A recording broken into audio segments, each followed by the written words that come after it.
Flat abdomen ಯಾರಿಗೆ ಇಷ್ಟ ಆಗೋದಿಲ್ಲ? 6 ಪ್ಯಾಕ್ ಅಂತಂದು ಎಷ್ಟು ಜನದ ಕನಸಿರುತ್ತೆ ಅಲ್ವಾ?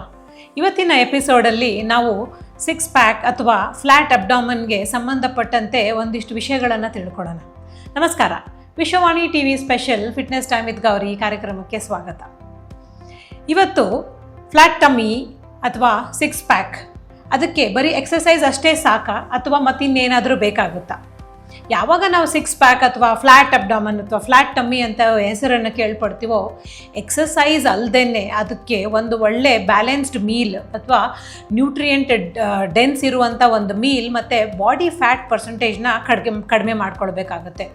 ಆವಾಗ ನಾವು ಟ್ರೈನ್ ಮಾಡುವಂತಹ ಈ ದೇಹದ ಮುಂಭಾಗದ ಅಬ್ಡಾಮಿನಲ್ ಮಸಲ್ಸು ಟ್ರೈನ್ ಆಗಿ ಬಾಡಿ ಫ್ಯಾಟ್ ಪರ್ಸೆಂಟೇಜ್ ಕಡಿಮೆ ಆದಾಗ ಅದರಲ್ಲಿರುವಂಥ ಏನು 6 ಸೆಗ್ಮೆಂಟ್ಸ್ ಕ್ಲೀನಾಗಿ ಕಂಡು ಬರ್ತಾವಲ್ಲ, ಅದಕ್ಕೆ ನಾವು 6 ಪ್ಯಾಕ್ ಅಂತ ಹೇಳ್ತೀವಿ.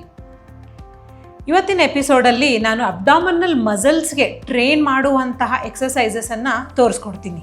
ಇದರಲ್ಲಿ ಮೊದಲನೇ ಎಕ್ಸಸೈಸ್ಗೆ ನಾವು ಮ್ಯಾಟ್ ಮೇಲೆ ನಮ್ಮ ಬೆನ್ನ ಮೇಲೆ ಮಲಗ್ತೀವಿ.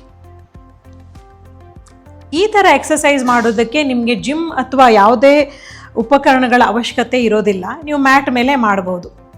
ಒಂದು ಸತಿ ನೀವು ಅಪ್ಪರ್ ಬಾಡಿನ ನಿಮ್ಮ ಬೆನ್ನ ಮೇಲೆ ರೆಸ್ಟ್ ಮಾಡಿದಾಗ ನಿಧಾನವಾಗಿ ನಿಮ್ಮದು ಈ ಪೆಲ್ವಿಕ್ ಪೋರ್ಷನನ್ನು ಟಿಲ್ಟ್ ಕೊಟ್ಬಿಟ್ಟು ಬಲಗಡೆ ಕಾಲನ್ನು ಈ ಥರ ಮೇಲಕ್ಕೆ ಎತ್ಕೊಳ್ಳಿ.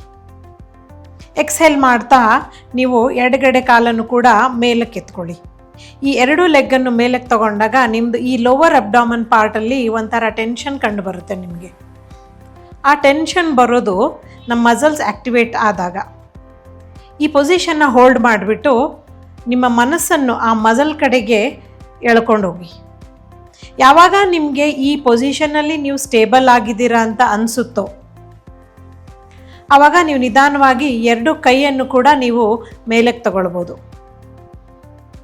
ಈ ಪೊಸಿಷನ್ ತಗೊಂಡಾಗ ನಿಮ್ಮ ದೇಹದ centre part of the body ಮಾತ್ರ ಮ್ಯಾಟಲ್ಲಿ ರೆಸ್ಟ್ ಆಗಿರುತ್ತೆ ಮತ್ತು 2 ಕೈ ಮತ್ತು ಕಾಲುಗಳು ಮ್ಯಾಟಿಂದ ಮೇಲ್ಗಡೆ ಇರುತ್ತೆ.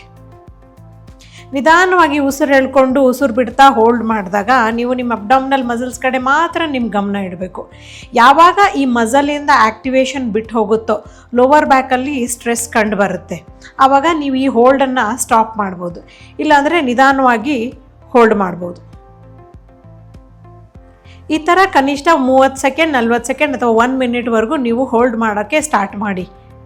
ಬಿಗಿನರ್ಸ್ ಆಗಿ ಫಸ್ಟ್ ಟೈಮ್ ನೀವು ಹೋಲ್ಡ್ ಮಾಡ್ತಾ ಇದ್ದರೆ 20 ಸೆಕೆಂಡ್ಸ್ ಅಥವಾ 10 ಸೆಕೆಂಡ್ಸ್ ಮಾತ್ರ ಸಾಕು. ಮತ್ತೆ ತಿರ್ಗಾ ಪೊಸಿಷನ್ ತೊಗೊಂಡು ಹೋಲ್ಡ್ ಮಾಡಬಹುದು. ಇನ್ನು ಇವತ್ತಿನ ಎಪಿಸೋಡಿನ 2ನೇ ಎಕ್ಸಸೈಸಲ್ಲಿ ನಾವು 2 ಕಾಲನ್ನು ಮ್ಯಾಟ್ ಮೇಲೆ ರೆಸ್ಟ್ ಮಾಡ್ತೀವಿ. ನಮ್ದು 2 ಕೈಯನ್ನು ದೇಹದ ತಲೆಯ ಹಿಂಭಾಗದಲ್ಲಿ ಸಪೋರ್ಟ್ ಮಾಡ್ತೀವಿ. ಅಬ್ಡಾಮಿನಲ್ ಮಸಲ್ಸ್ ಮತ್ತು ನಮ್ಮ ಚೆಸ್ಟ್ ಭಾಗವನ್ನು ನಿಧಾನವಾಗಿ ಈ ಥರ ಫ್ಲೇರ್ ಮಾಡಿ, ಚೆಸ್ಟ್ ಕೆಳಗಡೆ ಇರೋ ಅಂಥ ಈ ಡಯಾಫ್ರಮ್ ಏರಿಯಾ, ಈ ಅಪ್ಪರ್ ಅಬ್ಡಾಮಿನಲ್ ಮಸಲ್ಸ್ ಅಂತ ಏನು ಹೇಳ್ತೀವಲ್ಲ, ಆ ಮಸಲ್ಸ್ ಕಡೆ ನಿಮ್ಮ ಗಮನ ಎಳ್ಕೊಂಡೋಗಿ. ಇನ್ಹೇಲ್ ಮಾಡ್ಕೊಂಡು ಪ್ರೆಪ್ ಮಾಡಿಕೊಂಡ್ರೆ ಎಕ್ಸ್ಹೇಲ್ ಮಾಡಿಕೊಂಡು ಆ ಡಯಾಫ್ರಮ್ ಮಸಲ್ಸನ್ನು ಸ್ಕ್ವೀಸ್ ಮಾಡಿಬಿಟ್ಟು ನಿಮ್ಮ ಅಪ್ಪರ್ ಬಾಡಿಯನ್ನು ನಿಧಾನವಾಗಿ ಮ್ಯಾಟ್ ಮೇಲೆ ಎತ್ತಿ. ಮಿಡ್ ಬ್ಯಾಕ್ ಮೊಬಿಲಿಟಿ ಜಾಸ್ತಿ ಇದ್ದರೆ ನೀವು ಇನ್ನೂ ಎತ್ಬೋದು. ಮಿಡ್ ಬ್ಯಾಕ್ ಮೊಬಿಲಿಟಿ ಕಡಿಮೆ ಇದ್ದರೆ ಎತ್ತಕ್ಕೆ ಕಷ್ಟ ಆಗುತ್ತೆ. ಆದರೆ ಇದು ಮಸಲ್ ಆ್ಯಕ್ಟಿವೇಶನ್ಗೆ ಏನೂ ತೊಂದರೆ ಆಗೋದಿಲ್ಲ. ಎಕ್ಸ್ಹೇಲ್ ಮಾಡ್ಕೊಂಡು ಎತ್ತಿದ್ರೆ ಇನ್ಹೇಲ್ ಮಾಡಿಕೊಂಡು ನಿಧಾನವಾಗಿ ಇಳಿಸಿ. ನೆನಪಿರಲಿ, ನಾವು ಅಬ್ಡಾಮಿನಲ್ ಮಸಲ್ಸ್ ಟೈಟ್ ಮಾಡಿ ಅಪ್ಪರ್ ಬಾಡಿನ ಎಳ್ಕೊಬೇಕೇ ಹೊರತು ನಾವು ಅಬ್ಡಾಮಿನಲ್ ಮಸಲ್ಸ್ನ ಟೈಟ್ ಮಾಡಿ ನೆಕ್ಕನ್ನು ಎಳಿಬಾರ್ದು. ಈ ಥರ ಮೂಮೆಂಟಲ್ಲಿ ನಿಮ್ಮ ನೆಕ್ ಸ್ಟ್ರೇನ್ ಆಗೋ ಚಾನ್ಸಸ್ ಜಾಸ್ತಿ ಇರುತ್ತೆ. ನೆಕ್ ಸಪೋರ್ಟ್ ಮಾಡಿಕೊಂಡು 2 ಕೈಯಿಂದ ನೆಕ್ ಹಿಂಗಡೆ ಭಾಗವನ್ನು ಸಪೋರ್ಟ್ ಮಾಡಿಕೊಂಡು ಅಬ್ಡಾಮಿನಲ್ ಮಸಲ್ಸ್ ಫ್ಲೇರ್ ಮಾಡಿ ಎಕ್ಸ್ಹೇಲ್ ಮಾಡಿಕೊಂಡು ರಿಪೀಟ್ ಮಾಡಿ ಇನ್ಹೇಲ್ ಮಾಡ್ತಾ ರಿಲೀಸ್ ಮಾಡಿ. ಯಾರಿಗೆ ಸರ್ವಿಕಲ್ ಪ್ರಾಬ್ಲಮ್ ಇದೆ ಅವರು ಕೈಯನ್ನು ರೆಸ್ಟ್ ಮಾಡಿ ಈ ಥರ ಸಪೋರ್ಟ್ ತೊಗೋಬೋದು.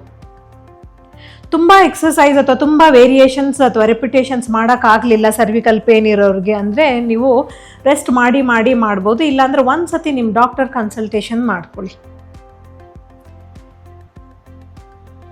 ಇನ್ನು 3ನೇ ಎಕ್ಸಸೈಸಲ್ಲಿ ನಾವು ಇದೇ ಪೊಸಿಷನಲ್ಲಿ ಮೊದಲನೇ ಥರ ಒಂದು ಕಾಲನ್ನು ಮೇಲಕ್ಕೆ ತಗೊಳ್ತೀವಿ, 2 ಕಾಲನ್ನು ಮೇಲಕ್ಕೆ ತಗೊಳ್ತೀವಿ. ಒಂದು ಸತಿ ಪೊಸಿಷನ್ ತೊಗೊಂಡು ಹೋಲ್ಡ್ ಮಾಡಿದ್ಮೇಲೆ ನಾವು ಫಸ್ಟ್ ವೇರಿಯೇಷನಲ್ಲಿ ಮಾಡಿದ್ದು ಕೋರ್ ಸ್ಟೇಬಲ್ ಆಗಿರುತ್ತೆ. ಇವಾಗ ನಿಮ್ಮದು ಅಬ್ಡಾಮನ್ ಮಸಲ್ಸ್ ನಿಮ್ಮ 3ನೇ ವೇರಿಯೇಷನ್ಗೆ ರೆಡಿಯಾಗಿರುತ್ತೆ.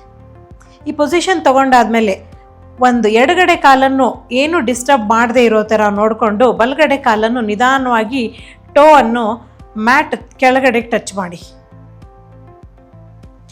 ಅದಾದ ನಂತರ ಯಾವ ಕಾಲನ್ನು ಟಚ್ ಮಾಡಿರ್ತೀರಿ ಆ ಅಬ್ಡಾಮಿನಲ್ ಮಸಲ್ಸನ್ನು ಒಳಗೆ ಇಳ್ಕೊಂಡು ಕಾಲನ್ನು ನಿಧಾನವಾಗಿ ಮೇಲಕ್ಕೆ ತಗೊಳ್ಳಿ.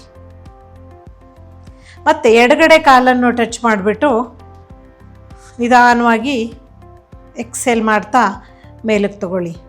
ಮೂಮೆಂಟ್ ಮಾಡ್ತಾ ಇರುವಾಗ ನಿಮ್ಮ ಗಮನ ಮೂಮೆಂಟ್ ಕಡೆಗೆ ಇರೋದಕ್ಕಿಂತ ಅಬ್ಡಾಮಿನಲ್ ಮಸಲ್ಸ್ ಮೇಲೆ ಇರೋದು ಒಳ್ಳೆಯದು.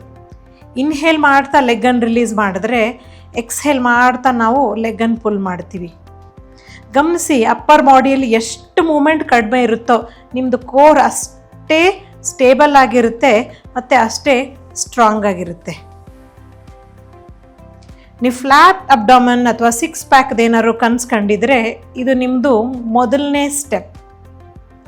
ಈ 3 ಎಕ್ಸಸೈಸಸನ್ನು ನೀವು ನಿರಂತರವಾಗಿ ವಾರಕ್ಕೆ 2 ಅಥವಾ 3 ದಿನ ನಿಮ್ಮ ಎಕ್ಸಸೈಸ್ ರೂಟೀನಲ್ಲಿ ಆ್ಯಡ್ ಮಾಡ್ಕೊಳ್ಬಹುದು. 6 ಪ್ಯಾಕ್ ಅಥವಾ ಫ್ಲ್ಯಾಟ್ ಟಮಿ ಬರೀ ಎಕ್ಸಸೈಸಿಂದ ಮಾತ್ರ ಬರೋದಿಲ್ಲ. ಇದು ನೀವು ಮಾಡುವಂತಹ ಡಯಟ್ ಪ್ಲ್ಯಾನ್, ರೆಸ್ಟ್, ರಿಕವರಿ ಇವೆಲ್ಲ ಪಾಯಿಂಟ್ಸ್ ಮೇಲೆ ಕೂಡ ಡಿಪೆಂಡೆಂಟ್ ಆಗಿರುತ್ತೆ. ನಿಮ್ಮ ಫ್ರೆಂಡ್ಸಲ್ಲಿ, ಫ್ಯಾಮಿಲಿ ಮೆಂಬರ್ಸಲ್ಲಿ ಯಾರಿಗಾದರೂ 6 ಪ್ಯಾಕ್ ಕನಸಿದ್ರೆ ಅವ್ರ ಜೊತೆಗೆ ಈ ವಿಡಿಯೋನ ಖಂಡಿತ ಶೇರ್ ಮಾಡಿ. Vishwavani TV special fitness time with Gauri. ನಮಸ್ಕಾರ. ಲೈಕ್ ಮಾಡಿ, ಶೇರ್ ಮಾಡಿ, ಸಬ್ಸ್ಕ್ರೈಬ್ ಮಾಡಿ. ಧನ್ಯವಾದಗಳು.